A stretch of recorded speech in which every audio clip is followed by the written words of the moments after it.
I have been asked that, whether that bothers me to identify myself as ex-gay. I know that some people do have a problem with that. I don't. I feel like it's a very simple way of explaining in just a word really what I've come out of and what my journey is about.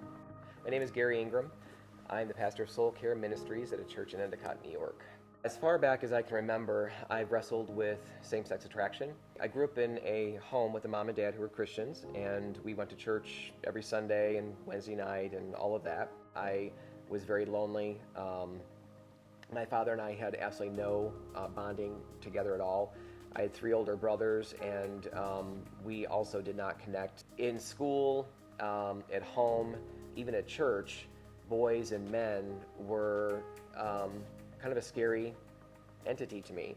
At the age of 5 or 6 years old, I think it was in kindergarten, a neighborhood boy came back and asked me if I wanted to come over and play with them. I was just so excited that anybody wanted to invite me to do something with them. Quickly after getting there were about 4 or 5 older boys there, and one of the boys went in and grabbed their dad's hardcore porn and began flipping the pages over. I still remember the very first image ever emblazoned on my little brain.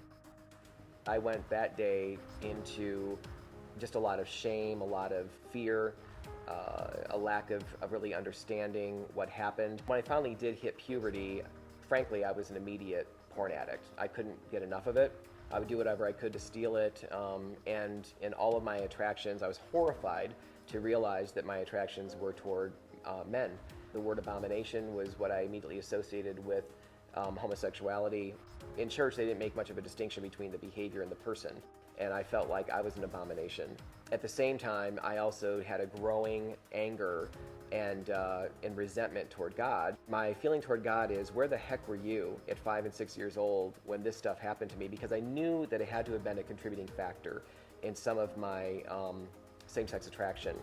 I went to a local Bible college and tried to overcome this internal struggle, but didn't know what to do with it. I felt like a total failure as a Christian.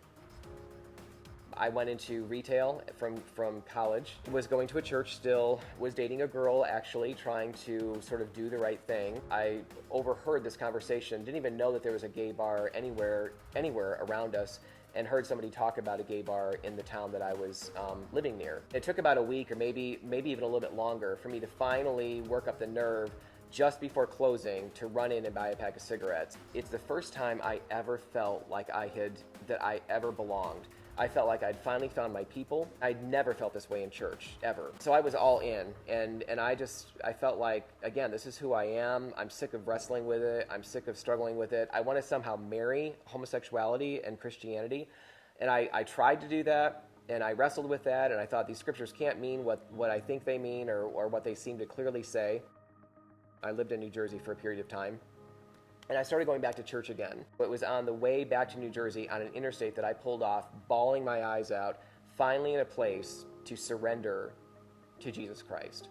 No longer just wanting fire insurance, no longer just wanting a free ticket without any responsibilities. I felt so used up and so old at the age of 21 or 22 years old that I just wanted Him.